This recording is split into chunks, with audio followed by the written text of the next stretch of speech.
Impossible de lancer Den of Strivers sans la personne qui, à mes yeux, définit le plus le sens du mot Strivers, c'est-à-dire des personnes qui mettent tous les moyens pour réaliser leurs objectifs et leurs rêves. Jeune, tout a commencé à Cayenne, en Guyane française, en tant que joueur de foot, ce qui lui a certainement aidé à avoir des appuis de qualité. Mais très vite, il va être attiré par la balle orange. Et à partir de là, tout s'enchaîne très vite, avec un déménagement à Cholet, puis Poitiers, retour au centre de formation de Cholet, son passage en équipe région, les espoirs, l'équipe professionnelle, le Nike Hoop Summit, la NBA, les Jeux Olympiques, l'Euroleague. J'aime souvent dire, en 2008, il jouait contre le coiffeur de la région, et en 2010, contre LeBron James et Kobe Bryant. Pendant plus de 10 ans, nous avons tout vécu ensemble. Voyagé partout dans le monde, nos chemins étaient faits pour se croiser. Nous sommes arrivés ensemble à Cholet Basket, moi en tant que préparateur physique, lui en tant que jeune prospect.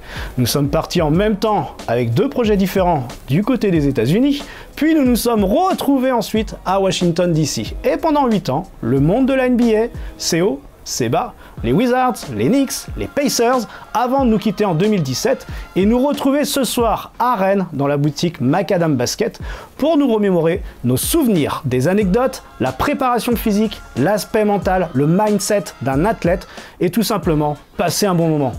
Mais alors, qui peut bien être mon premier invité? Kevin Séraphin. Bon allez, vas-y. Kev, man. Bien comment encore. ça va? Ça va. Ça fait longtemps qu'on s'est pas vus tous les deux. Ouais. Ah, Ça fait un petit moment. ah oui, ça fait un petit moment. Là, On a enchaîné avec ouais. tout ce qui se passe. Et ouais, avec toute la crise et tout ça, on a été un peu forcés de se séparer. Ouais. Mais n'empêche que t'es là, à Rennes, là, ce soir, et puis bah, on va prendre un peu le temps de se revoir. Troisième fois. Hein. Ouais, ça va faire la 3e fois maintenant. Ouais, troisième fois. Ouais, tu commences à être breton, quoi, un peu. Ouais. Mais en fait, voilà, on va se remémorer plein de choses, parce qu'on a vécu quand même plein de choses. Ouais. Et puis, il y a beaucoup de choses à se dire. Ça, on a beaucoup discuté, hein, parce qu'on a quand même passé quasiment 13 ans, je crois, ensemble. Et on a beaucoup discuté. Et il y a vraiment des sujets qui sont super intéressants, et je pense que ça peut vraiment intéresser beaucoup de monde sur tout ce qui est l'approche d'un mindset d'un athlète, tout ce qui peut être mis en place. Tu sais, on se retrouve face à des situations, des hauts, des bas. Et ça, tout le monde est confronté, quoi. Non, c'est clair, il y a eu tellement de situations, tellement de choses où le nombre de soirs on est posé en train de juste parler, de chercher une solution, le nombre de... Non, c'est sûr que c'est pas facile, c'est quelque chose qu'il faut trouver, ton rythme d'athlète, être quelqu'un, trouver ta routine, comme on a beaucoup parlé. Mais au final, oui, c'est vrai, c'est cool, ça fait peut-être 13 ans, comme il y a du temps, entre Cholet, la première fois, entre le camp d'été, Ouais. où on s'est vu, tu vois, après je pars à Poitiers, je reviens, je me dis, voilà, c'est pareil, comme en 2010, on part tous les deux en même temps aux États-Unis, tu vois, t'aurais pu partir en 2011. C'est clair, on est partis en même temps. Ouais. Donc c'est ça qui est marrant, tu vois, même avec le fait qu'on voulait que je sois drafté en 2009. Tu vois, on avait proposé à Bouna, donc du coup, tu dis, je pars en 2009. En 2010, on part pas en même temps, en fait. C'est ça. Mais L'histoire est cassée. Tout va ensemble, en fait, tout s'emboîte, tu vois, et c'est ça qui est cool, c'est ça qui est... Les gens, bien sûr, tu vois juste des gens, mais ils comprennent pas que tu vis des choses, c'est quand même quelque chose. Je pense qu'on a fait, c'est quand même quelque chose d'incroyable, tu vois. Ouais, et puis on va en parler, on va revenir, parce qu'il y a vraiment des choses intéressantes. Moi, ça fait longtemps que je voulais en parler, prendre du temps avec toi. Mais avant tout ça, quand même, parce qu'on a beaucoup travaillé. Mais on sait qu'est-ce qu'on s'est marré, quand même. Ouais. Parce que c'était ça, notre truc. C'était, on travaille dur et on est vraiment rigoureux dans ce qu'on fait, mais il y a une super bonne ambiance. Mais je vais te poser une première question, tiens. Juste comme ça. Est-ce que tu as une petite anecdote? Est-ce qu'il y a un truc, tu te rappelles, de tout ce qu'on a pu vivre? Une petite anecdote, même à l'heure actuelle, quand tu y penses, t'es éclaté de rire, par exemple. C'est plus... Quand tu m'as viré de la salle, à Cholet. Quand tu m'as viré... Et tu vois, ça a commencé comme ça. J'avais pas, j'avais pas. En fait, j'ai jamais vraiment aimé la muscu et c'est comme ça que j'ai commencé. Et je pense que c'est l'avantage d'avoir eu un avantage par rapport aux autres, d'être plus physique. Tu vois, et j'ai jamais vraiment aimé ça, en fait. J'ai commencé à en faire lorsqu'il fallait en faire, lorsque j'arrive en pro. Et je suis face à un mur, en fait. Le niveau est trop physique. En tout cas, la personne que j'ai tous les jours en entraînement est trop physique. C'est là que je me suis dit, à l'époque, c'était Claude Marquis. C'était Claude Marquis. Et tu vois, et c'est de là que je me dis, j'appelle ma mère, je lui dis, bah, il faut, là, j'ai un mec, là, il faut que je commence à faire la muscu. C'est là que je commence. Ouais. Mais avant ça, je venais et moi, ça me dérangeait pas. Parce qu'à la limite, tu veux pas faire ta muscu. C'est ton problème. T'es là pour être pro, tu veux pas. C'est pas ça qui me gênait, moi. C'est que tu empêchais les autres de faire de la muscu qui me gênait. Non, mais c'est ça, tu vois. Quand j'y pense, en tout cas, je me dis, ça a commencé comme ça, tu vois. Ouais.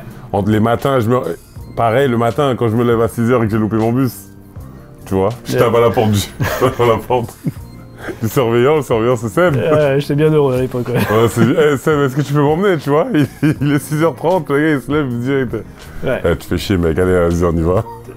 Mais c'était comme ça, il fallait faire. Moi, tu vois, pour revenir sur la muscu, il y a un truc qui m'a toujours marqué chez toi, et ça j'appréciais, c'est que tu m'as toujours dit, tu m'as dit, moi la muscu, la prépa physique, tout ça, c'est pas mon truc, mais je dois le faire. Ouais. Et quelque part, quand tu veux réaliser tes objectifs, bah c'est ça quoi, en fait, c'est de faire des choses que t'aimes pas forcément, mais tu sais que ça va t'apporter un plus et que ça va t'amener vers le haut niveau et tout ça quoi. Parce que tu commences avec, oui, la passion. Le basket, je suis tombé amoureux, du basket. Ben, après quoi, au bout d'un an, hein, même pas, hein. Un an peut-être, ça a été très vite, hein. Je suis tombé amoureux, j'ai commencé à être obsédé, je commençais à en faire tout le temps, tu vois, et ça fait partie du truc en fait. Et si au bout d'un moment tu peux pas avancer, quelle que soit la raison, ben c'est comme ta voiture en fait, si t'as besoin d'une vidange, à un moment, tu peux pas juste l'ignorer en fait, sinon au bout d'un moment tu vas juste te péter sur la route et tu vas te rendre en panne bêtement, tu vois, alors que là je le vois vraiment, je me dis, ben, mon corps c'est mon outil, il me faut un mécanicien de mon corps techniquement, c'est comme ça que je le voyais, tu vois. C'est pareil comme on parlait que ce soit le coach mental, on viendra sur ça avec le coach mental, tu vois, le coach basket, tout en fait, tu te dis que pour moi c'était important. Et même si j'ai jamais aimé votre position, j'ai jamais aimé votre façon de faire, parce que vous trichez tout le temps, et qu'on est censé faire 16, et que on en fait 20, et qu'on a fait que 15. Attends, moi tous ces trucs-là, tu vois, mais dans l'ensemble, c'est pour ça que je me suis mis à compter. Ouais. Je fais mes abdos, je suis là, je compte ma minute, je la compte. Tu vois, je vais pas leur faire confiance. Je veux pas confiance. Mais en tout cas, j'ai toujours su en tout cas que pour moi c'est nécessaire, tu vois. C'est nécessaire dans le basket, c'est nécessaire d'avoir un préparateur, autant c'est nécessaire d'avoir un chef. Ouais. C'est vrai qu'on avait tout un staff autour et tout ça, quoi. Mais ouais, bah moi tu vois, moi je vais te donner une autre anecdote, tiens. Juste pour ta réaction. Si je te dis vite fait comme ça, Londres, tu situes le truc. Je sais pas comment on appelle ça, un vélo driver. Carnaval. Ouais. Et je vois quand dans la pente. Voilà, juste pour constituer la petite anecdote, on est à Londres. On décide de rentrer, on veut rentrer en taxi, je crois qu'il n'y avait pas de taxi. Et on voit un monsieur en fait qui vient avec son vélo et vous savez, c'est un pouce-pouce qu'on appelle ça, je crois. Donc on décide de faire ça, mais ce que j'avais pas calculé, moi, c'est que le gars va devoir rouler avec Kev derrière, et moi. Et en tant que moi, ça passe bien, mais les deux réunis, quand même, ça faisait un peu... Et le mec galérait énormément. Il galérait de fou. Nous, on était morts de rire derrière. Mais en plus, on l'aidait. Je sais pas si tu te rappelles, on l'aidait avec les pieds et tout ça, et au final, on a fait plus d'efforts. Honnêtement, c'est sûr qu'il a regretté. Ouais. Et la dernière côte avant l'hôtel, en plus, il y avait une côte comme ça. Ah oui. Mais bon, voilà, ça, c'est plein de trucs qui étaient marrants et qui ont lancé toute notre histoire, bien sûr. Mais voilà, pour moi, le tout début de notre rencontre, je pense, parce que c'est quelque chose qui m'avait choqué. Tu étais revenu, c'était Bouna qui t'avait invité à aller à Dallas, voir des matchs NBA, voir le monde de la NBA. Ouais. Quelque part, t'amener du rêve. J'avais gagné, hein, ça. Tu as gagné avec un pari. Ça, j'avais gagné. Hein, on avait fait un pari avec Bouna et il m'avait dit, écoute, tu sais quoi, tu prends 20 rebonds dans un match espoir et je t'emmène à Dallas. Tu vois. Bon, aujourd'hui, avec du recul, je sais qu'il avait déjà, tu vois, son truc, mais c'était pour me challenger, tu vois. Ouais, c'était un sacré challenge. Hein. Ouais. Et je dis ok. Et j'ai tout fait pour prendre, donc du coup, je fais tout pour prendre les 20 et je prends 19. Aïe. Tu vois. Je prends 19, je dis, je vais y aller, tu vois. Et au final, il m'a emmené, c'était cool, je suis en allé à Dallas, tu vois. Et c'est vrai que ce voyage a changé beaucoup de choses pour moi. Ouais, ça, parce que tu reviens de Dallas, 2010. Et je me rappelle, tu me dis, ouais, Seb, vas-y, viens, monte dans ma chambre dans le centre, ok, je monte tout ça, tu montes plein de vidéos, je te vois avec des yeux, waouh. Et cette phrase-là, moi, je me rappellerai tout le temps, parce que ça, c'est incroyable. Tu me dis, dans 3 ans, je suis en NBA. Voilà. Et à l'époque, il faut bien se rappeler quand même, t'étais pas le Kevin Séraphin qu'on a connu ensuite, qui a explosé, tout ça. Et tu dis, moi, dans 3 ans, je suis en NBA. Et 3 ans plus tard, t'es en NBA. Ouais. Ça, c'est incroyable, quand même. C'est-à-dire que... C'est quoi, 2 ans. C'était 2 ans. C'était 2 ans, c'était en 2008. 2008 et 2010, ouais. J'ai dit à 3 personnes. Ouais. J'ai dit à ma mère, j'ai dit à toi quand je suis rentré au centre de formation, et je l'avais dit à Bouna. Tu vois, et Oui, c'est quand je suis rentré, quand je suis parti là-bas, en fait, j'ai réalisé, en fait, à partir du moment... Parfois, tu penses que les choses sont impossibles parce que tu les touches pas. Tu les vois pas. Ouais. Tu vois, il y a beaucoup de gens, ils rêvent pas parce qu'ils voyagent, ils voyagent pas, en fait. Ils voient pas, ils vont pas à l'extérieur, ils vont pas voir comment les choses se font. Tu vois. Même quand... Tout ce que tu fais, même dans ta vie, ils savent, il y en a, ils prennent pas le temps de... Et quand tu vois, t'es comme ça, t'es dans le truc, tu vois, quand je suis parti là-bas et j'ai vu, je sais pas, il y a une flamme à l'intérieur de moi qui s'allumait, il y a un truc où je me suis dit, bah, j'ai envie d'être le meilleur. Pour être le meilleur, il faut que je sois là. Et tu vois, ça m'a... À partir de là, c'est comme un peu quand tu vois, je joue beaucoup aux jeux vidéo, Assassin's Creed, t'as la carte, et tu la vois pas tant que tu vas pas, en fait. Et une fois que je vais, tu la vois, à partir de ce moment-là, tu peux maintenant aller dessus. Si tu as le niveau, tu peux faire des choses comme ça, tu vois. Et c'est vraiment ça. Quand je suis allé, j'ai vu que c'était là que je devais être, en fait. Et à partir de là, je suis rentré. Comme tout, hein, je me suis mis ça en tête. J'ai commencé à charbonner. Il y avait plus rien. À partir du moment où tu vois tes objectifs, souvent, on voit pas où on veut aller. Mais si on voit où on veut aller, tu peux y aller. Tu vois, c'est aussi simple que ça, tu vois. Ouais.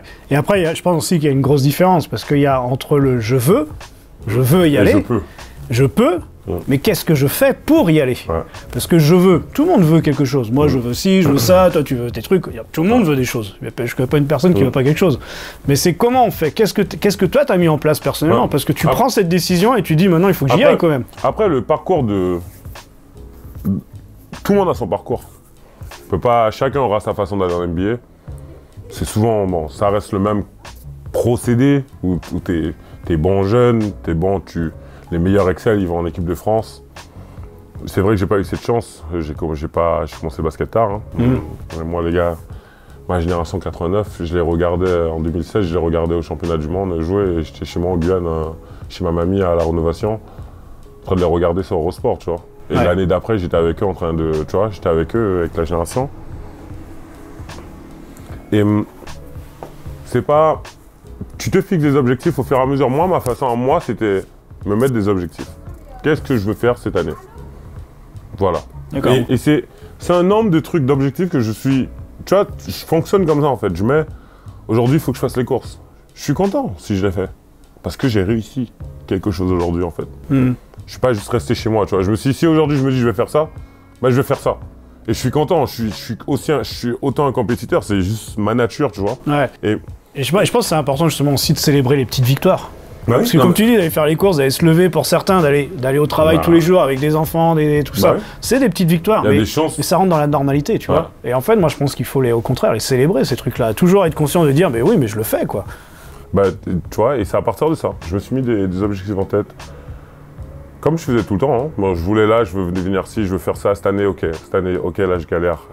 Claude, c'est un peu chaud, il faut que je me muscle, il faut que je fasse des trucs. Je commence, et en fait, au fur et à mesure, je me programme comme ça, et tu y arrives, parce que souvent, c'est vrai qu'on voit le gros truc, mais on voit pas qu'il y a plein de petits trucs pour y arriver, en fait. Petites étapes. C'est comme quand tu me parlais du corps, et tu vois, tu me répétais les psoas, tu vois, tous les petits muscles, tous les trucs. Et comme encore les muscles dans le bras, tu me parlais de petits muscles, tu vois, alors qu'on fait pas attention en vérité, alors que c'est pareil. Je parlais Kadour, il me parlait d'un muscle devant le tibia, tu vois. Kadourziani. Ouais, Kadourziani, tu vois, il me parlait de ça, il me dit, c'est ça qui donne le jump. Tu vois. Mais c'est intéressant, tu vois, c'est là que tu dis, mais il y a plein de choses, les petits détails, les petites choses. On a souvent à voir le gros, parce que c'est le plus gros, c'est ce qu'on voit en fait, tu vois. Mais les petits détails, les petits trucs comme ça, tu vois, je veux dire. Et au fur et à mesure, tu construis ton truc, tu te mets des trucs, tu avances, tu vois. J'ai envie ce mois-là, j'ai envie de faire ci, j'ai envie de faire ça, on gagne en même temps. Et puis j'ai eu la chance d'être dans un bon centre de formation, je peux pas prendre tout le mérite. J'ai eu des parents qui m'ont toujours supporté depuis le début, qui sont là, qui sont battus, qui ont chacun à leur tour, à un moment de ma vie, joué un rôle pour ma progression, tu vois. Parce que c'est beaucoup de sacrifices. C'est ça, beaucoup. Pour toi, mais pour l'entourage aussi. Bah oui, parce que quand je pars à 14 ans, de chez moi. De Cayenne. De Cayenne, et à 15 ans. Je pars à 15 ans, à 14 ans.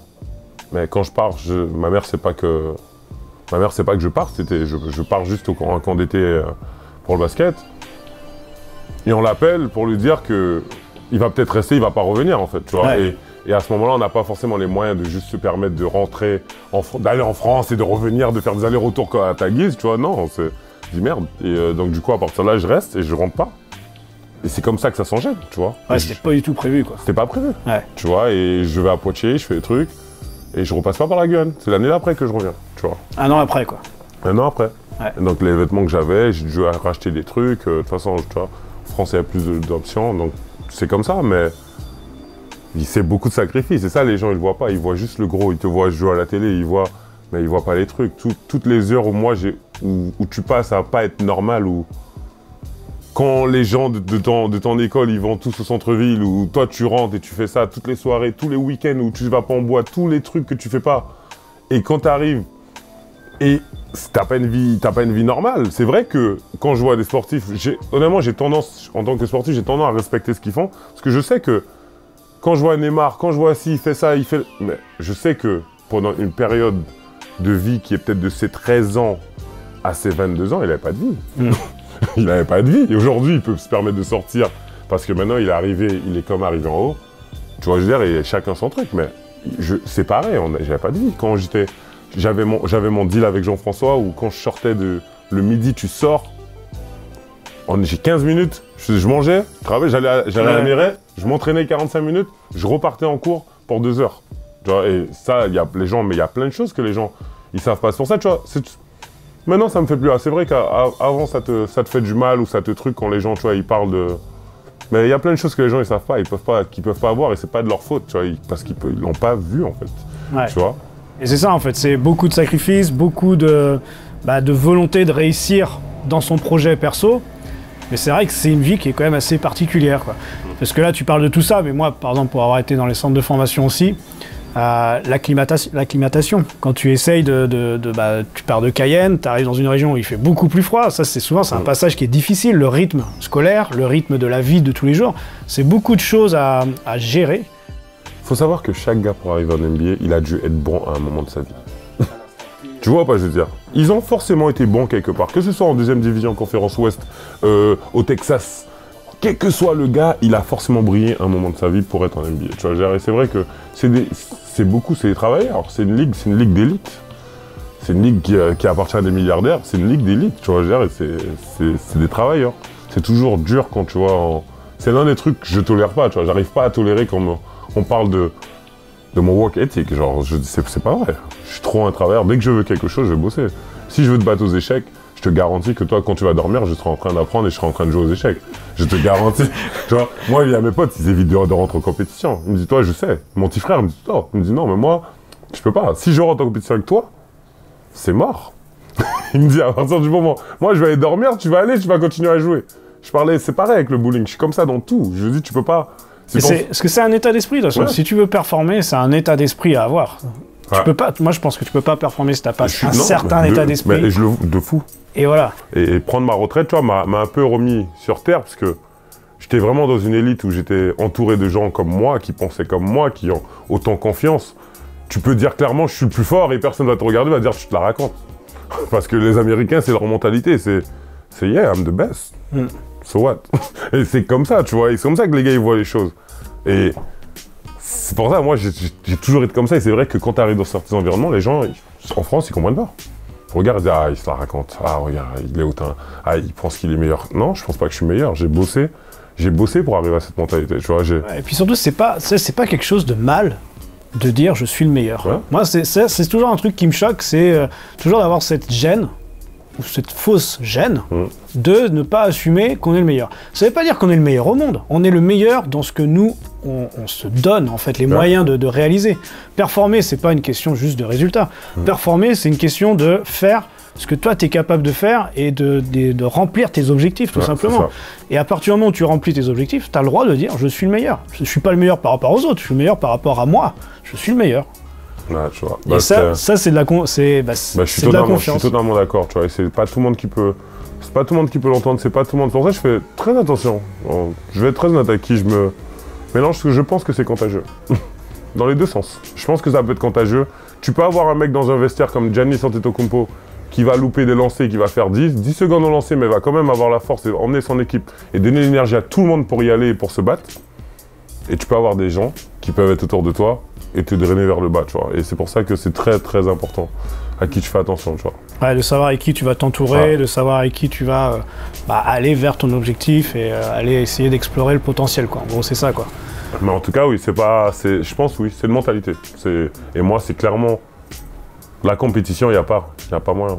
Il n'y a pas, tu pourras pas. C'est comme ça que je me dis, quand je te dis je vais te battre, prends ma parole au sérieux. Je suis vraiment sérieux. Il n'y a pas de, je vais me mettre dans un mode et je vais bosser. Ouais. Tu vois.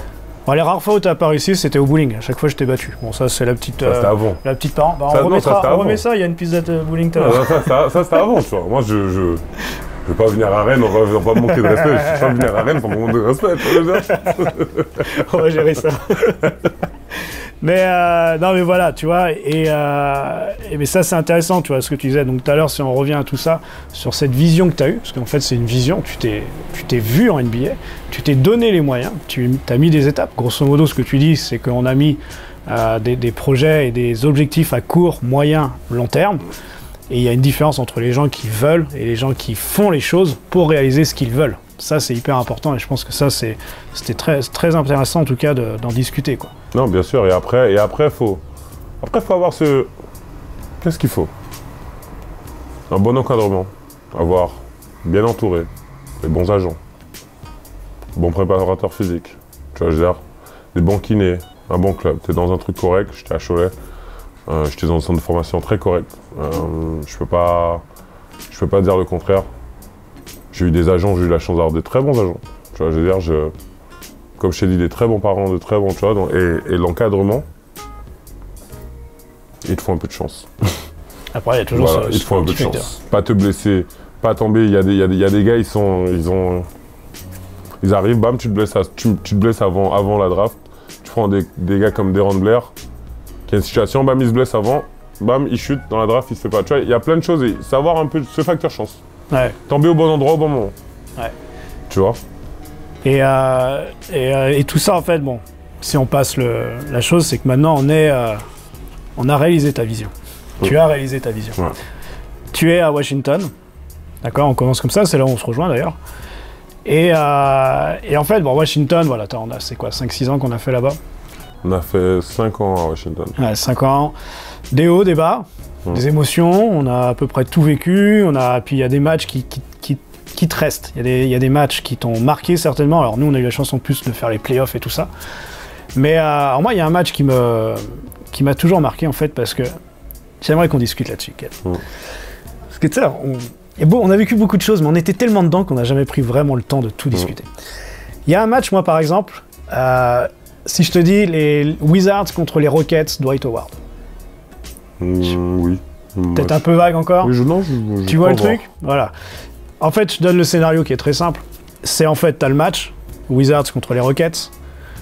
Tu te prépares pour le match comme d'habitude, machin, et tu joues pas.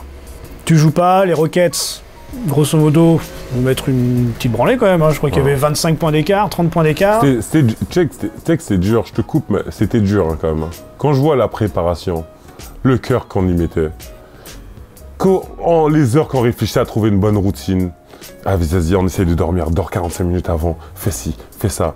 Tu vois, tout ce que tu y mets et t'as l'impression que tu fais tout ça pour rien, c'est frustrant. Ouais, il y a beaucoup de frustration. Ouais. Mais, et notamment, alors moi, ce match-là, parce que donc ce match-là, il y a les Rockets qui sont devant, Dwight Howard qui se régale. Et je pense que c'est milieu de troisième quart-temps, je pense que tout le monde dit, bon, le match est plié, quoi. Et tu rentres sur le terrain. Tu rentres sur le terrain, et là, quand tu rentres sur le terrain, Dwight Howard, il n'arrive plus à faire ce qu'il faisait. Tu commences à scorer, tu commences à défendre, tu prends des rebonds, tu amènes une énergie positive. Le score passe de 25, 21, 17, 12. Moi, je me rappelle, j'étais dans les tribunes, la salle, elle commençait à faire Kevin, Kevin. C'était vraiment un gros match référence pour toi. Ouais. Et bon, vous pouvez perdre le match à la fin, je crois. Mais peu importe, il y avait vraiment une belle réaction. On gagne le match. Vous gagnez le match? Ouais, on gagne le match. Tu vois, et vous gagnez le match. 18, ouais. Et t'avais fait 18 points. 18 points, 5 rebonds. En rentrant en troisième quart-temps. En rentrant en troisième quart-temps. Donc voilà. J'ai eu peu de temps. Ah ouais, en très peu de temps, t'as amené un impact. À la limite, c'est ce qu'on te demande. Ouais. Et le lendemain, t'as un back-to-back à Chicago. Et moi, je me rappelle, parce que moi, le premier, et je parlais avec l'entourage qu'on avait et tout ça, et je dis, c'est bon, il va avoir du temps de jeu ce soir. Non. 0 minute. Ouais. Tu restes sur le banc. Et moi, en fait, ce que j'aimerais savoir, Parce que tu sais, ce que tu as vécu toi en NBA, je pense qu'il y en a plein qui le vivent aussi des fois en départemental, en région, en National 2, peu importe. Tu sais, le fait de rester sur un banc, tout le monde l'a vécu. Ouais. Mais en fait, moi, ce qui m'intéresserait, c'est comment tu abordes toutes ces phases. Parce que en plus, tu as parlé de frustration là, mais tu vois, c'est-à-dire que tu te prépares pour le match des Rockets. Comment tu es dans le mindset? C'est-à-dire que tu te prépares, tu veux montrer ce que tu vas faire, apporter à l'équipe et tout ça. Qu'est-ce qui se passe dans ta tête, déjà, quand tu restes sur le banc et que tu vois que tu vas pas jouer? Après, le contexte du match des Rockets, déjà, pour commencer, ça faisait déjà plusieurs matchs que j'avais pas joué. Donc, en soi, c'est, comment dire... C'est quoi, une normalité, une fatalité? C'est pas normal, non, mais c'est en soi, je suis déjà dans un mood où je me prépare, je reste prêt, mais j'ai aussi une option dans ma tête qu'il y a des chances que tu joues pas ce soir. Tu vois, je veux dire, donc c'est toujours dans la tête, mais c'est toujours dur, tu vois, de se dire ça. Moi, la première fois, si je suis honnête, la première fois qu'on m'a annoncé que j'étais pas actif, quand j'arrive au premier match à Orlando, tu vois, je suis à deux doigts de pleurer, parce qu'en plus je connais pas ce système, genre d'être actif ou pas actif. Pour moi, on est en France, t'as 11-12 pros et tout le monde est activé et tout le monde joue ce soir. Et si tu joues pas, tu joues pas. Il y a pas de t'es en costard à côté, tu vois. Et c'était dur. Et pour revenir à ça, donc du coup, je suis déjà dans une mood, mais après, je reste toujours prêt. Genre, donc si jamais il y a me fait rentrer, j'ai toujours l'espoir. T'as toujours l'espoir. Parfois, tu sais, hein, tu sais que tu vas pas rentrer. Hein. Tu vois que le match, quand je vois la dynamique, où je vois qu'on revient, on est en train de truc, tu sais que, oui, t'as pas joué du match, tu vas pas rentrer maintenant, tu vois. Mais t'as toujours quand même l'espoir. Et je le gardais, tu vois. Mais je l'ai fait, honnêtement, c'est pour ça qu'au bout d'un moment, t'arrives, j'ai pas vraiment de moyen de gérer ça. Tu prends sur toi, tu prends. Et je pense qu'après, chacun a sa limite, en fait. Ouais. Et c'est un peu ça, tu vois. C'est toujours cette notion, en fait, moi, c'est souvent ce que j'essaie d'expliquer avec les gars avec qui je bosse, tout ça, tout le temps. Mais c'est cette notion de je contrôle et je contrôle pas, tout simplement. C'est-à-dire, ce que tu contrôles, ça va être ton éthique, ça va être ta préparation, ça va être plein de choses. Ce que tu contrôles pas, c'est quelque part ce qui se passe et ce qui est indépendant de toi, quoi, tout simplement, quoi. Ça, c'est un facteur important. Et c'est ça le plus dur, parce que tant que tu n'avances pas et que tu n'as pas un niveau de maturité, tu es tourmenté à essayer de contrôler des choses que tu ne peux pas contrôler. Je veux pas contrôler le coach, je peux pas, tu vois, tu penses à plein de choses, tu n'acceptes pas ta situation, donc il n'y a pas, comme on a dit le mot résilience, il n'y a pas du tout, il n'y a pas du tout de résilience, tu n'acceptes pas, tu as envie de jouer, tu as faim, ça n'a pas d'importance, quoi, tu as juste envie de jouer. Et ça touche l'ego. Et ça touche l'ego, et c'est dur, c'est dur. Toutes les dernières fois dans ma vie où j'ai pleuré, c'est à cause du basket. Sous la douche, sous les trucs, tout le temps, genre t'enchaînes tout le temps. Quand je vois à quel point ça peut être destructeur. Si tu sais pas quoi faire, ou si au bout d'un moment t'as pas les bonnes aides, ou t'as pas les bonnes personnes, ou t'as pas la bonne mentalité, ça peut être destructeur, tu vois, c'est cette mentalité-là, tu vois. Et dire au mec toujours d'être prêt, Et derrière ça, tu rentres parce qu'on te dit, bon, attends ton opportunité. Tu vois, tu l'as saisie, elle est là, je la prends, ok. Et là, donc là, tu rentres dans le match, et là, tu la prends, là. Tu dis le lendemain, c'est reparti. Et tu vois, et ça, c'est dur. C'est dur parce que c'est atroce. Maintenant, c'est dur de dire que c'est dur parce que c'est pas la misère. On n'a pas affaire à la misère, on n'a pas affaire à... Mais dans la situation que tu es en tant que jeune basketteur qui aime le basket, qui est passionné, qui a envie de jouer, qui a envie de s'exprimer, qui a fait tous les sacrifices qu'on a parlé avant. Qui a fait tous les sacrifices voilà. Depuis que tu as 14 ans, tu es dans un incubatoire et que tu arrives et que maintenant on te dit, tu vois, faut que t'assoies, on n'est pas capable de donner une explication quoi que ce soit. C'est frustrant. Ouais. C'est dur. Tu vois, une forme d'injustice en voilà, tu vois. Et j'arrive, je suis français, je suis français aux États-Unis. Je suis pas américain. Donc automatiquement, il y a plein de choses. Je me rappelle, moi, quand on se briefait quand Bouna me briefait. Bouna, je vais à Trévise, il me dit fais attention à tes attitudes. Mets pas tes mains sur tes épaules. Montre pas que t'es fatigué. Parce que on est français, on est européen, on n'est pas américain. Donc, pour entrer dans leur système, il faut faire partie des meilleurs. Et ils auront moins de tolérance, tu vois, avec toi, qu'avec un Américain. Qui a le même niveau. Voilà, qui a le même niveau, tu vois. Et c'est pas... Je leur en veux pas, c'est comme ça. Je vais en Espagne, c'est pareil. En France, ça devrait être pareil. Ça devrait être pareil, tu vois. Les Français, c'est comme ça, en fait. T'es dans ton pays, et si tu vas arriver, c'est pareil. Si quelqu'un veut la nationalité, ben, tu vas devoir attendre 10 ans, tu vas te battre, mais tu vas l'avoir, mais tu vas te battre. C'est pareil. Quand tu vas chez eux, tu veux, ok, mais tu vas devoir te battre. Et c'est pareil, tu vois. Et quand t'arrives comme ça, donc automatiquement, t'es formaté, t'as peur, t'arrives pas dans un mood comme les Américains qui sont déjà des stars, qui ont rien à prouver. Hein. Qui sont déjà préparés plus tôt que nous en Europe, parce que ils ont l'habitude de jouer devant des grandes salles, ils ont les conférences de presse, des très jeunes. Depuis en université, ils sont. Alors que nous, on n'arrive pas. En centre de formation, on ne nous prépare pas assez à être pro. On nous prépare à vivre dans un monde de bisounours. Les pros, ils font ci, les pros, ils font ça. Quand tu deviens pro, tu te rends compte qu'il y a plein de choses que les pros ils font autrement. Chaque pro a sa routine, chaque pro a sa façon de faire. Je pense pas que tu vas dire, maintenant c'est sûr que oui, une bonne hygiène de vie. Tous ces trucs-là, ça tient et c'est ce qui te garde. Ça, c'est la base. Mais et on te prépare pas à être pro. C'est une jungle. Une fois que tu rentres dans le monde professionnel, c'est une jungle. C'est pareil. Quand je suis à Washington, je sens que je suis un petit protégé. J'ai été drafté, ça fait 5 ans que je suis là, 4 ans, 3 ans, 4 ans, 5 ans. Tout le monde m'aime bien. Tu vois, je veux dire, le coach m'aime bien, je suis habitué, je suis avec John, on est les plus anciens. Mais une fois que je vais à New York, tu te sens comme, c'est pas loin d'être du bétail, t'es là, je suis un joueur parmi d'autres. Une monnaie d'échange, quoi. C'est ça, si t'as un bonus, t'as déjà un plan, il y a déjà un plan sur qui on veut faire jouer, comment on veut faire jouer. Ça nous a été annoncé dès le début. Le 5 nous a été annoncé, et au début de la saison, c'est la seule équipe dans ma vie, alors, le 5 a été annoncé au début, et le 5 restera comme ça toute l'année, quoi qu'il arrive. Quoi qu'il arrive. Donc maintenant, tu te bats en deuxième, tu te bats derrière en deuxième, mais c'est pour te dire, le truc, il est comme ça, et ça bouge pas. Il n'y a pas de notion d'adaptation, de basket, de coaching, de trucs, non. Il est pas bien, à part s'il y a un blessé. Et donc quand tu arrives, c'est comme ça, et tu rentres dans le truc. Et après, tu vois, je vais à Indiana où là, tu retrouves un truc plus familial. Moins industriel, moins commercial, tu vois. Plus petit marché. Voilà, plus petit marché. Moins d'exposition, donc un peu plus sain peut-être. T'es dans une famille, t'es dans le truc. J'arrive tout de suite, Paul George, il me dit hey, vas-y, viens, je t'invite à la maison. Bam, je vais à la maison. C'est quoi, 6e jour, je suis à Indiana, je suis déjà chez lui. Ouais, c'est vrai que tu te sentais bien, Indiana. Tu vois pas tu vois, c'est ça, automatiquement, tu rentres dans le truc. Tu vois automatiquement, je rentre dans le truc. Alors que quand je suis à New York, j'ai l'impression que les gars, pour qu'ils t'invitent chez toi, il faut que toi, tu joues dans le show power ou que tu sois... Tu vois, il faut que tu sois une star à côté. Sinon, alors que moi, j'arrive, Paul, il s'entend bien et tout de suite, il m'invite et on s'entend toute l'année. Tu vois, genre, limite, je crée un peu une petite jalousie parce que les autres se disent pourquoi il va souvent chez Paul et pas nous. Tu vois, alors que je suis tout le temps là. Et quand Lens arrive avec nous, Lens, il vient tout le temps aussi. Tu vois? Lens a fait ça, là. Mais tu vois, c'est ça, tu vois, il n'y a pas de... C'est trop marrant, tu vois, mais ça, en tout cas, c'est tous ces trucs-là, tu passes par ça et c'est pas facile. Maintenant, c'est une belle vie, hein. Faut pas me mentir. C'est une belle vie, c'est beaucoup de choses. Mais ça n'empêche pas, parce que c'est souvent ça aussi, ça n'empêche pas d'avoir... Oui, t'es dans un super univers et tout ça, mais tu peux aussi avoir de la frustration, avoir des moments de doute, avoir des moments où t'en as marre, avoir des moments où...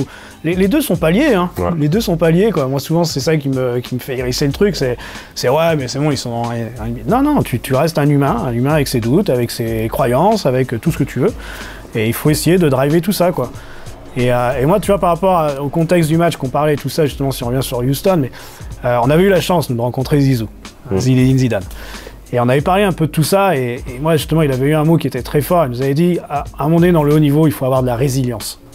C'est-à-dire, il faut accepter la situation, il faut vivre la situation, quelque part, mais ne pas l'accepter, voilà. C'était ça qu'il disait. Il faut vivre la situation, c'est-à-dire que tu joues pas, là, il faut le vivre, mais ne pas l'accepter. Ne pas l'accepter, ça veut dire encore plus travailler, certainement, travailler sur des choses, ça peut être de la communication, ça peut être des rapports, ça peut être plein de trucs, mais ça j'avais trouvé vachement fort de sa part de nous parler de son expérience et de voir comment il voyait le management et tout ça, quoi. C'était cool. Moi, j'ai appris beaucoup. Honnêtement, j'ai appris beaucoup. Ce jour-là, c'était une masterclass. On a pris juste une raclée d'infos. De base, on était fans et on a juste demandé à avoir une photo et à avoir 2-3 minutes. Et il nous a donné 2 heures. Ouais. Tu vois, c'est pour dire, le mec, la classe du gars, tu prends le temps. Encore une fois, je suis aussi un joueur NBA ou tu vois, je veux dire, donc c'est pas comme si je suis juste... Ça peut faciliter les rapports. Tu vois, ça facilite le contact. Après, on l'a pas approché bizarrement. Je pense que si on l'approche bizarrement aussi, ça reste Zizou et... Non, en fait, tu vois. Et c'est vrai, quand il avait parlé de ça, moi j'avais trouvé ça très intéressant parce que c'est une vérité. Ouais. Mais après, il faut l'entendre. Ouais. Et il faut avoir la maturité pour l'entendre. Et ce qu'il nous avait dit, parce que moi j'avais trouvé ça génial, c'était de dire moi, en tant qu'entraîneur du Real de Madrid, je vais pas apprendre le foot à Cristiano Ronaldo, à tous les joueurs qu'il y avait. Ouais. Pas là. L'a dit Benzema avec Cristiano. Moi, je suis là par contre pour promouvoir, pour essayer de faire tenir un peu les valeurs du club. L'institution doit toujours être au-dessus, les valeurs du club, la rigueur de l'entraînement et tout ça. Et moi, j'avais beaucoup aimé aussi, c'était de dire, c'est d'investir autant Cristiano Ronaldo dans le projet du Real de Madrid que je sais pas combien il y a de joueurs en équipe de foot, le 20e joueur de foot qui lui ne va jamais jouer, mais qui doit être autant investi d'une autre forme que de jouer sur le terrain de basket, le terrain de foot. C'est-à-dire, lui, il va avoir un rôle peut-être de leader dans les vestiaires, il va peut-être avoir un rôle de leader dans l'entraînement, il va peut-être être le mec qui va justement titiller pour moi, les autres. Pour moi, c'est ça du bon management. C'est d'investir toute l'équipe. Investir toute l'équipe. Rendre des gens... Que même si d'abord, les rendre utiles ou les rendre, tu vois, genre leur faire se sentir bien, se sentir utile. Et je pense que c'est là que le bon management, tu vois, ça part de là. En fait, l'idée, c'est d'investir chacun dans une équipe, dans un projet commun. Il faut que chacun individuellement se sente investi dans ce projet. Il faut qu'on se retrouve tous dans ce projet. Il faut que ça devienne un projet commun et qu'on avance tous dans le même intérêt. Mais c'est ça le but, oui, d'une équipe. C'est ça qui est dur, c'est de trouver... Tu trouves des joueurs partout. Il faut... Parce que chaque personne va venir, c'est un sport collectif, c'est un sport individuel, il y a des stats. On a des lignes de stats et je vois bien mon nom. Quand je vois mon nom et que si je vois 4-20, j'ai shooté 4-20, on va pas me dire « Ah, ce soir, toi et Chris, vous avez pas shooté. » Non, on va dire « Kevin, t'as shooté beaucoup ce soir. Ouais. » Tu vois, donc ça reste quand même assez... Et tu te dis, donc c'est comme ça. Donc il faut vraiment trouver les joueurs qui vont arriver et se dire ah, c'est cool. L'idée du projet, tu vois, elle est cool parce que c'est pas toujours facile. Surtout en NBA, t'as beaucoup de mercenaires. Moi, il y a des matins, j'arrivais, je dis, mais c'est qui lui? J'arrive un autre matin, il y a deux nouveaux mecs. Je dis, mais c'est qui eux? Ouais. Tu vois? Et le temps que t'arrives, ils ont tous disparu. Je dis, mais comment? Tu vois? Donc c'est vraiment les matins, parce que t'es jamais informé. À chaque fois, on arrive un matin, on pense que tout va bien, on est 15, d'un coup, bah, on a 3 gars en plus. Tu vois? Ouais. Maintenant, les gars sont obligés de s'asseoir à terre un peu dans le vestiaire, les trucs, ils n'ont pas de vestiaire, tu vois, il n'y a plus de... Et c'est tout en ça, tu vois, t'arrives, donc il y a toujours, et ramener des joueurs qui vont, eux, mettre leur service, tu vois, au niveau de l'équipe et se dire, ben, notre projet, il va avec l'équipe et il faut qu'on gagne tous, et pas juste un mec qui va se dire, vous savez quoi, vous jouez bien en basket, mais moi, personnellement, c'est pas mon problème. Moi, il faut que je mette mes 24 points. Il faut que j'aille, et parce que j'ai un projet, j'ai envie de partir là, tu vois, je veux dire ou pas, tu peux pas trouver, donc t'es obligé de trouver, et c'est ça qui est dur, tu vois, c'est ça que de trouver un truc pour un truc commun, mais même quand tu l'as trouvé, il faut le maintenir, il faut avoir un bon management, c'est là le coach, c'est là où quand je vois une équipe comme Phoenix, quand je vois une équipe comme Golden State, cette année, et Golden State avec Steve Kerr depuis qu'il est arrivé, Steph, mais c'est le management, tu vois, je veux dire encore, je sais pas c'est quoi tout leur secret, tout leur truc, mais sur le management, c'est pareil, ce magnifique, tu vois, store, tu vois, je me dis, c'est du management. Tout est management. Tout est management. C'est ça qu'il faut justement être très bon, comme tu dis, sur le management. Et on arrive à une ère où maintenant il y a tout, on parlait, il y a les reviews, internet, tout. Tu peux juste parce que peut-être quelqu'un attend et t'as pas pris le temps et il est là, il attend, il va se barrer. Il dit rien. Tu vas voir le soir, t'as une mauvaise note. Tu vois, c'est comme ça. Au restaurant, on a souvent des trucs comme ça, alors que nous, on fait pas forcément quelque chose, tu vois. Donc le management, ça revient toujours, tu vois. Et pour moi, c'est la plus grosse leçon que Zizou nous avait vraiment.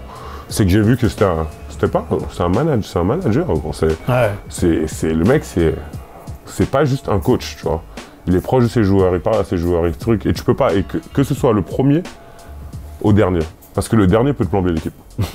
Et ou te faire gagner. Ouais, ou te faire gagner. Je pense que c'est lui qui va amener l'ambiance et tout ça, voilà. Ouais. Donc il faut comprendre, tout le monde est important et c'est la plus grosse leçon. Moi j'avais kiffé, tu vois. J'avais vraiment vu, aujourd'hui, waouh, Zizou comme c'est quelque chose. Ouais. Bon, tu vois, on parle de tout ça, là, parce que là, on part partout, et c'est ça que j'ai dit. On a toujours été comme ça, donc ça, c'est cool.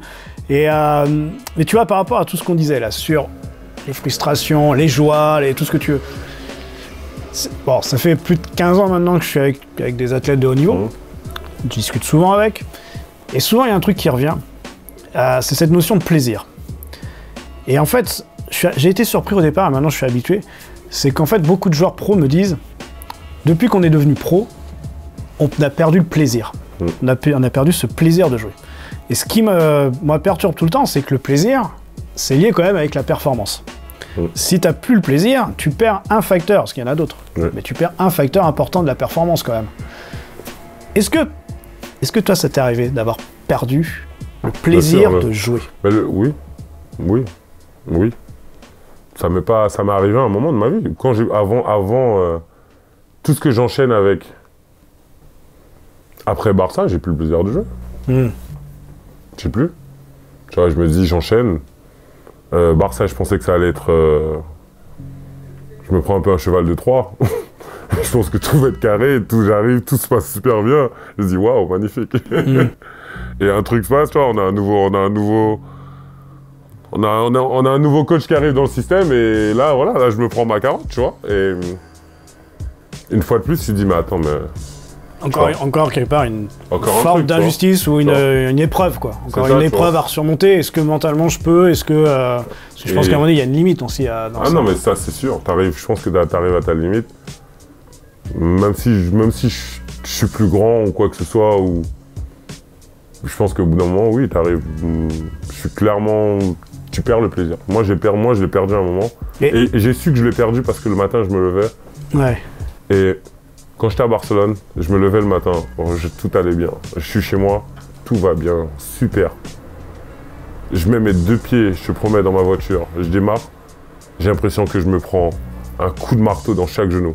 Ouais, plus de joie, quoi. D'un coup, j'ai mal. Ouais. Tu stresses. Tu vois, je me dis, la situation avec P6, c'est tout le temps ça. Je me dis, qu'est-ce qui va me sortir encore aujourd'hui? C'est vraiment ça, tous les jours. Tous les jours, j'étais dans cet état d'esprit. Et surtout que tu es dans une position où le mec, il peut tout faire, toi, tu peux rien faire. Tu vois, et là, je me dis, et ça c'est... Je perds à ce moment-là, oui, je perds le truc. Et il y a Thomas, il m'a vu, hein, on a eu des conversations, on a parlé, Thomas Hurtel, tu vois. Mais je pense que oui, après le Barça, je perds le plaisir. Et alors, moi, ma question après, c'est est-ce que tu as retrouvé ce plaisir? Oui. C'est bon. Ouais. Et alors, qu'est-ce que tu as fait pour retrouver le plaisir? Parce que c'est souvent ça, qu'est-ce qu'on fait pour retrouver le plaisir? Parce que ça a été quoi ton expérience par rapport à ça, au final? J'ai dû m'éloigner. Ouais, le break que tu as fait, en fait, c'est ça qui t'a redonné l'envie de... J'ai dû m'éloigner. Au-delà des genoux, au-delà des trucs... Tu vois, quand j'ai pris ma retraite et que j'ai dit aux gens, bon, tout le monde m'a demandé, j'ai dit, bah... Oui, mon but, c'est de marcher, c'est de pouvoir jouer avec mon enfant. S'il faut que je mette ça en risque, s'il faut que je mette ça en péril, il faut que ça vaille le coup. S'il faut que je me dise que dans 9 ans, je reprends maintenant et que il faut que j'ai mal au genou jusqu'à la fin de ma vie, voire avoir des prothèses plus tard et des trucs, il faut que ça vaille le coup. Il faut que je vive une expérience humaine, il faut que je vois... Au bout d'un moment, tu arrives dans le côté professionnel, il n'y a plus le côté humain. C'est du business, c'est ça, c'est si tu as une valeur marchande, t'as pas... C'est ça, tu vois. En ce moment, c'est un truc qui revient souvent, le pouvoir d'achat, on parle que de ça. Mais c'est ça, en fait, tu vois. Et c'est là que tu perds le truc, c'est là que tu perds le plaisir. Moi, je peux honnêtement dire... Ouais, depuis... Ouais, Barça, j'ai plus... C'est là que je me suis dit, bah, quand je parlais avec le docteur et qu'il me parle de mes genoux, je me dis, mais... À quel prix, en fait? On me demande à chaque fois de me dire, ah ouais, vas-y, comprends.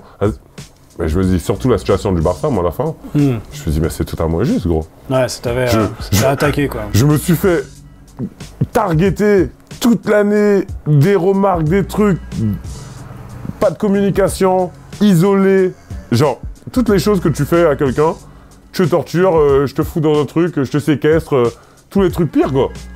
Et je me dis, malgré ça, tu te retrouves dans une situation, même l'épisode d'Andorra où je me fais virer du terrain, le narratif est changé. Genre, c'est moi, alors que moi, c'est lui qui me crie dessus, je lui demande, mais qu'est-ce qu'il y a? Il me dit, va dans le vestiaire. Tu vois?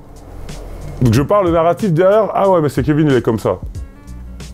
Bah, que Kevin, il se plaint souvent, mais Kevin, il se plaint jamais, c'est pas vrai. Quel que soit ce que tu me fais, je te dis rien. Je vis ma vie, j'ai pas le choix. Donc je l'accepte, j'attends juste que l'année se termine. Tu vois? Ouais. Et Et ça titille, pour qu'on me dise derrière, ouais, mais il aime pas, tu souris trop. Donc tu vois, ces trucs-là, je me dis, mais attends, mais à quel moment j'ai signé pour avoir un deuxième papa? Est-ce que mon coach est censé devenir mon père, en fait?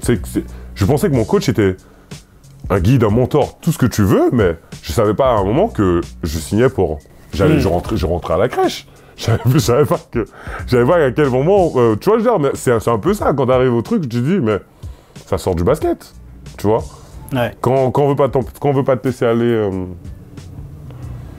Quand tu galères à négocier des trucs pour aller voir ton fils, pour l'accouchement de mon enfant, mais attends, je me dis, mais les gars, mais je suis où? On me dit, non, mais en fait, t'as pas le droit de partir à plus de 100 km de Barcelone.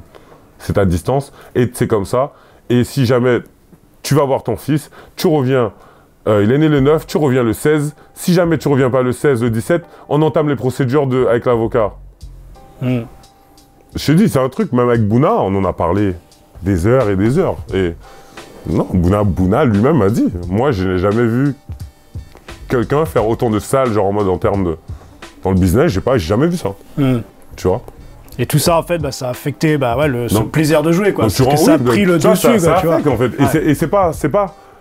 Je le dis pas pour me plaindre ou pour faire la victime, hein. C'est pas... Je raconte mon âge, je raconte, tu vois, comme ça, vous pouvez savoir, parce que ça se fait. Ouais. Faut savoir que ça se fait. Il y a des clubs où tout va bien se passer et tu vas être payé. Et c'est pour ça qu'il y a certains pays, les pros, ils le savent. Quand t'es pro et que tu cherches, il y a des pays où ils cherchent pas. Il y a des pays où tu cherches et il y a des pays où tu cherches pas. Tu vois, genre, en Grèce, on sait que les mecs, ils galèrent à se faire payer. Et comme on sait que en Espagne, c'est carré. À Barça, je pouvais rien dire. Le 29, à minuit pile, l'argent, il est sur ton compte. Tu vois, alors que tu as des clubs, c'est pas comme ça et ça marche, tu vois. Après, tu as des clubs en Espagne. Tu vois, plus tu descends, après, je parle des gros, mais il y en a, ils payent pas toujours, alors qu'en France, tout le monde est pratiquement garanti d'être payé tout le temps. Et il y a plein de choses. Mais il faut comprendre que ça se passe comme ça, et que le sport, c'est pour ça que quand je te dis préparer les jeunes à être des pros, c'est une réalité. C'est pas genre... C'est pour ça que quand toi t'arrives... Tout va pas être beau, quoi, justement. Voilà, quand tu penses que tout va être beau... Il faut vraiment... Ouais. Et là, tu commences à te prendre des gifles, et tu te dis, mais en fait, mais c'est pas du tout... Tu vois, t'es pas du tout ça. Si je suis en centre de formation, je suis désolé, mais...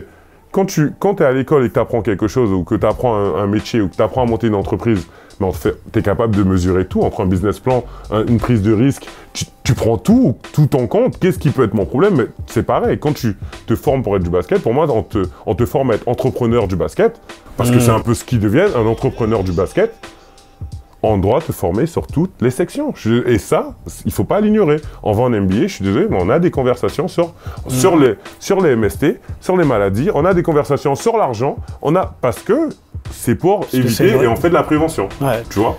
Et c'est pareil pour moi, tu vois, genre sur ces trucs-là, on te forme à être entrepreneur. Et ça, c'est une chose dont on devrait parler. Dire aux jeunes. C'est pour ça qu'il y en a beaucoup qui tombent en dépression, qui truquent, parce qu'en fait, c'est pas ce qu'ils s'attendent pas à ça. Ils pensent qu'ils vont avoir quelque chose en pro. Et la réalité, elle est brutale. Tu vois, elle est brutale. Et ça fait un choc au cerveau. Ouais. Et malgré ça, tout ça, il faut toujours faire face, il faut toujours essayer de s'accrocher toujours à ce qu'on veut faire, son rêve et compagnie, quoi. C'est ça, quoi.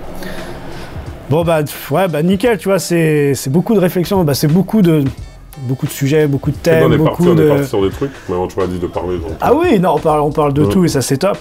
Et si on revient un petit peu sur la carrière comme ça, il y a toujours les 2-3 petites questions, mais c'est le joueur qui t'a le plus impressionné, ou le joueur, tu t'es dit, ah, ce gars-là, je vais jamais réussir à défendre sur ce gars-là. C'est le même, et aujourd'hui c'est le même. Et depuis que je suis arrivé dans la ligue, c'est le même. Kevin Durant. Impossible, Kevin Durant, toi tu t'es retrouvé face à lui, tout ça, impossible de... One and one, je sais pas. J'ai trop... À ton poste. Je t'avais dit, Al Jefferson. Ah, quand il avait ses skills. Quand il avait à l'époque. Ouais. Là, maintenant, aujourd'hui, Jokic, Joel Embiid, quand même, c'est du lourd. Maintenant, moi que j'ai joué, j'ai pas eu de joueur. Si je... C'était les gars qui m'ont donné le plus de mal. C'était les gars à qui je m'entraînais tous les jours, en fait. C'était Néné. Tu vois, non. Kevin Garnett. Kevin Garnett, ouais. Mais c'était pas mon poste. Ouais. Tu vois, j'ai pas eu à défendre sur lui tout le temps. Donc c'est pour ça, en fait, il y a pas... Mais quand moi je suis arrivé dans la ligue, il y avait beaucoup de big men qui étaient forts. t'avais encore la raquette Bynum pour Gasol, donc t'avais pas mal de choses. Maintenant, Al Jefferson, c'est vraiment le joueur qui m'a impressionné où j'étais waouh, tu vois. Ouais. Après, c'est un peu descendu quand j'ai joué avec lui. Du coup, on s'est retrouvés dans la même équipe. Mais après, c'était. Moi, je pense que le joueur qui m'a donné le plus de masse, c'est Néné. Honnêtement. Ah, ça, c'était un sacré joueur. Déjà... Néné, ça a été incroyable. Je pense que c'est un super joueur. C'est le mec qui est, je veux dire, qui est plus fort. C'est peut-être l'une des seules personnes que je connais qui est plus fort, qui a plus de force que moi, brut en fait. Tu vois, c'est une pure force, tu vois. La force, et puis il avait la petite délicatesse. La délicatesse, mais il savait tout mener en fait. Voilà. Quand tu regardes notre jeu, on joue pareil sur beaucoup de choses, tu vois, genre notre façon de nous déplacer. Et c'est pour ça que Néné, c'est juste une... J'avais toujours l'impression, quand moi j'étais à Wizards, j'avais toujours l'impression que c'était une forme plus évoluée. C'était moi, mais plus évolué, tu vois. Mais ça me donnait aussi une idée de... Ah, tu peux aller là. Tu vois. Donc toujours cette notion de vision, d'objectif, de se projeter dans le futur, jusqu'où je peux aller, tout ça. Et comprendre, hein, c'est pas que je me faisais pas confiance ou quoi que ce soit. Non, je suis très honnête avec ma personne. Pour moi, c'est la meilleure façon de progresser. La raison pourquoi je suis devenu ambidex dans le basket, et évidemment, j'étais capable d'utiliser main gauche, main droite, c'est parce que je savais que ma main gauche, à un moment, était pas forte. Tu te rappelles? Donc, je faisais que ça. Ma main gauche, j'étais obsédé. Main gauche. Jusqu'à ce que ça devienne naturel, fluide. Donc, tu travailles tes points faibles pour essayer d'amener que des points forts. Mais il faut pouvoir reconnaître ses points faibles. Faut être capable d'être mature et dire ma main gauche, il est nul. Ma main gauche, c'est tu vois, il faut être honnête avec soi-même, ça c'est sûr, parce que c'est pas donné à tout le monde d'être honnête avec soi-même. Souvent, on essaye de se cacher un peu. Alors que si tu dis non, mais ma main gauche, en fait, elle n'est pas si mauvaise, alors qu'elle est rincée, automatiquement, tu vas pas progresser, tu vas jamais bosser dessus. Alors que si tu sais que c'est soit tu vas savoir que c'est bon, et tu vas travailler dessus pour progresser, soit tu vas savoir que c'est bon, et tu vas aller avec la main droite. La main gauche, tu vas la laisser à côté. Steve Chikamou, quand il dit moi je m'arrêterai pas tant que les gens m'arrêteront pas sur la main droite. il a fait une belle carrière avec ça. Tu vois, ben oui. Et alors, dernière question pour clôturer cette interview, parce que ça c'est une chose qui peut toujours être intéressante aussi, c'est t'as joué face quand même à des très grands joueurs, en confrontation directe ou pas. Quel regard tu as, par exemple, si demain tu dois jouer contre un mec que tu joues contre un mec connu, tu joues contre LeBron James et tout ça. Tu vois ce que je veux dire? Comment t'approches le truc? T'es fan ou alors t'es pas fan et tu te mets à son niveau en fait et tu dis c'est juste un joueur que je dois essayer de battre et essayer de maîtriser et tout ça. Tu peux pas être fan, si c'est fan, t'es mort. Si t'es fan, t'es mort. Tu peux respecter, parce qu'il faut quand même savoir qu'en face de toi, t'as quelqu'un de fort. Parce que si tu sous-estimes, tu vas te prendre une tôle. Si tu surestimes, tu vois, je veux dire ou pas? Ouais. Et parfois, tu peux surestimer alors que la personne est touchable parfois, tu vois, donc c'est pas... Je pense pas qu'il faut être fan. Si t'es fan, la mentalité, tu peux pas être fan de quelqu'un contre qui tu joues. Si t'as vraiment envie de lui botter le cul, moi quand je te mets dans une... Depuis tout petit, je suis comme ça. Hein. Après, c'était pas en Guyane, j'ai grandi comme ça, mais quand je te target, je te cible, il n'y a pas de fan qui tienne. On peut se respecter, on peut mais non, moi je suis là pour te botter le cul. Et quand le match commence, bah là c'est fini, il n'y a plus, tout ce que tu as vu à la télé, il n'y a plus tout ça. Mais c'est une mindset. Et tu as différents pros, hein. Après tu as différentes approches. Chacun, mon approche ne va pas aller avec tout le monde, et comme tu vas dire, l'approche de tout le monde ne va pas aller avec... Donc, tout le monde a son opinion. Je te rappelle, quand je me suis déjà embrouillé avec des potes, parce que moi, quand je veux jouer, je veux mettre 40. Si je joue l'été, je vais jouer à fond. Si vous jouez ton côté compétiteur qui revient en permanence. Bah oui, si vous jouez contre moi l'été, je vais jouer à fond. À aucun moment, je peux... Et j'expliquais, je dis, mais tu sais qu'à un certain moment, je me mets à une échelle. Je suis un joueur NBA. Ça veut dire que les gens, quand ils jouent en face de moi, que ce soit l'été, la saison ou l'hiver, ils veulent me botter le cul pour pouvoir dire soit le mec, je suis plus fort que lui, ou soit le mec, vous avez vu, il est pas si ouf que ça, il est en NBA. Donc moi, automatiquement, dans ma tête, je suis obligé d'être à fond contre toi. Je peux pas te laisser même croire que toi et moi, c'est pas vrai. Surtout quand c'est pas vrai, tu vois. Donc, et c'est comme ça que j'approche les choses, tu vois. J'ai un côté sur ma mindset, sur mon truc, je suis plus dans la Mamba mentality, tu vois. C'est moi, tu vois. Mais j'ai conscience qu'il faut aussi... Je peux pas être un croqueur jusqu'au bout, tu vois. Je peux pas, il faut un juste milieu, tu vois.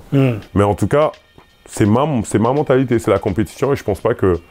Il y a deux potes et je sais qu'il y a des gars dans ma carrière avec qui je me suis pris la tête, je me suis truc parce que c'est vrai que j'étais souvent dans mon côté compétiteur et j'étais, tu vois, en plus on regardait le reportage de Kadour, tu vois, sa façon d'être animal, sa façon d'être, j'étais comme ça, en plus, tu vois, j'étais hargneux, quand j'arrive à Cholet, j'ai plusieurs problèmes à chaque fois où je me fais envoyer parce que je me bats avec un tel, je fais ci, et j'étais comme ça. Et le basket, ça m'a vraiment permis de maîtriser et canaliser tes émotions. Et ma force, et ma personne, tu vois. Même de me sentir mieux.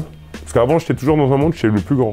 Et le fait d'arriver dans un centre de formation avec des gars comme toi, des gars qui ont vécu un peu la même histoire, c'est un peu comme tout le monde, hein. Quand tu regardes X-Men, elle arrive, quand tu regardes, tu vois, c'est un peu partout. Les rapports sont excellents. Tu vois, quand tu regardes avec ça, tu vois, là, ils comprennent pas et ils arrivent. Et quand ils se retrouvent tous, voilà quoi. Ouais. Ils sauvent le monde. Ouais. S'il n'y a pas de limite, tu vois. Et donc, mais c'est ça, en tout cas, il n'y a pas de... La mentalité, elle est... Non, il faut... Moi, je peux pas être fan. Je peux pas être fan de toi tant qu'on va truc, et c'est pareil. C'est pour ma mère, ma maman, elle le sait. Je t'aime, maman. Mais tu le sais, si tu viens sur un terrain... Il y aura compète quoi qu'il arrive. Pendant les 30 minutes, bon, ça va être 30 longues minutes. Ouais. Je te botte le cul, c'est comme ça. Et on a rigolé, elle me disait, bah, oui, essaye, tu verras. Il faut qu'on reste dans le basket, vraiment, tu vois, mais c'est comme ça, tu vois, il y a pas de... C'est la mentalité. Ouais. Et après, on est potes. Et le mindset, c'est tout, en fait, quoi. C'est ça. Il y a moi, ma chasse le sort. Chaque fois qu'on se voit l'été, c'est que je l'un contre l'autre. On poste pas de temps, mais on fait que jouer, c'est grave un compétiteur. Ouais. Tu vois, à chaque fois... contre un compétiteur t'amène forcément aussi que vers le haut niveau, parce que ça va te permettre de te surpasser, de ne pas te reposer sur tes lauriers. C'est la seule façon de progresser vite, de trucs, c'est d'être avec des gens soit de ton niveau ou plus haut que toi. Et c'est vraiment conseillé plus fort que toi. C'est pour ça que quand t'es un rookie et que j'arrive dans une équipe avec Gilbert Arenas, André Blatch, tu progresses forcément. Tu vois, je veux dire, peut-être que je serais à l'Osper, j'aurais progressé encore 4 fois plus vite. Parce que j'aurais eu encore un autre basket, une autre vision. Et d'ailleurs, c'est pour ça que chaque passage que j'ai eu en Euroleague m'a aidé à progresser. Ouais. Toutes les expériences t'apportent de toute façon quelque chose. C'est ça, tu vois. Ouais, il faut les prendre conscience. Bon bah écoute, Kev, merci. Vraiment, c'était vraiment bien. Alors, tu m'as souvent accueilli à Cayenne. Tu m'as toujours bien accueilli à Cayenne. Ouais. Toujours, n'importe où tu allais. Ouais, bah oui. Même si tu viens à Rennes. Parce que là, maintenant t'es à Rennes et c'est à moi de bien t'accueillir. Et tu vois, on est dans la boutique de Macadam Basket. Et du coup, on voulait t'offrir un petit truc. Voilà, on t'a préparé une petite surprise. Bah, on va présenter ça. Hein. Les petits cadeaux. Alors, comme vous étiez dans un échange depuis le début, on va rester dans l'échange. Seb a un cadeau pour toi. Ouais, ok, moi je te donne ça. Et voilà, par Macadam Basket, bien Kev, sûr. Tu as le cadeau pour Seb. Magnifique. Bon. Merci beaucoup. On parlait de performance sportive, là on va être dans un peu plus du chill. Du chill, mais qui raconte une histoire. Qui raconte ton histoire, qui raconte votre histoire. Déjà, petite personnalisation, tu vois, on va regarder un petit peu. C'est Noël avant l'heure, c'est ça qui est bien. Ah, j'en ai besoin, ça fait longtemps. Attends, mais c'est pas tout. Faut que tu prennes les deux. Oh, waouh. Si tu veux me faire plaisir, prends la première. D'accord, la gauche. Vas-y. Voilà, il y a une chronologie, quelque part. Ok. Donc ça commence de là. Voilà. Ouais, exactement, de gauche vers la droite. Ok. Ah, waouh. C'est cool. Voilà, tous tes clubs dans lesquels tu as joué, des logos qui sont les logos d'époque dans lesquels tu as joué, et puis ton vrai blaze de sauvage français, de monstre French Savage, de monstre physique et technique. Et pour Sébastien, c'est la même chose. On est dans le striving, c'est-à-dire Band of Strivers. Dans la performance. La performance. L'optimisation. Pour le comment dire. Respect avec soi-même, quoi. Voilà, se prouver qu'on est capable de faire des choses, avancer, inspirer les gens, croire en soi, faire croire que les gens ont tous un potentiel et qu'ils sont capables de l'atteindre. C'est ce qui est le plus important et c'est ce qui représente Band of Strivers. Voilà, et je répéterai jamais assez que les Strivers, c'est toujours les gens qui mettent tout en place pour réaliser leurs objectifs et leurs rêves. On a un très bel exemple ce soir, on a 2 belles exemples, on a 3, 4, 5, il y a tout le monde qui fait un super exemple. Et ben merci beaucoup. Bien sûr, exactement, tous ceux qui sont là et qui vont nous rejoindre. Merci pour ces cadeaux personnalisés par Malcolm Basket, Nike, magnifique. J'espère que vous avez passé un super moment. On va peut-être ensemble se quitter quand même sur une petite musique. Kev, toujours bien de finir sur une petite musique, non? Ouais. Quelle musique. Et merci pour tout et à très bientôt les Strivers. À plus.